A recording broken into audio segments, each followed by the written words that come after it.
જૂનાગઢના ભવનાથમાં તંત્રનું ડિમોલિશન. શિવરાત્રી મેળાને ધ્યાનમાં લઈ દબાણો પર કાર્યવાહી. લારી, ગલ્લા, કાચા ઝૂંપડાઓ પર ફેરવી દેવાયું બુલડોઝર. 100 જેટલા નાના મોટા દબાણો દૂર કરવામાં આવ્યા. દર વખતે મેળામાં જગ્યા ખૂટતી જાય છે. મેળાની જગ્યા પણ દબાણો દૂર કરવા માટે તંત્રએ શરૂ કર્યું ડિમોલિશન. પ્રાંત અધિકારી, મામલતદાર સહિતના અધિકારીઓનો કાફલો પહોંચ્યો.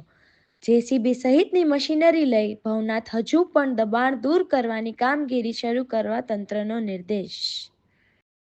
આગામી સમયમાં મહાશિવરાત્રી મેળો આવી રહ્યો છે, ત્યારે માનનીય જિલ્લા કલેક્ટર સાહેબની સૂચના એવી છે કે ભવનાથ વિસ્તારમાં મોટી સંખ્યામાં યાત્રિકો આવતા હોય છે, તો નડતરરૂપ જેટલા પણ દબાણો છે એ બધા દૂર થાય તો સારી રીતે મેળો કરી શકાય.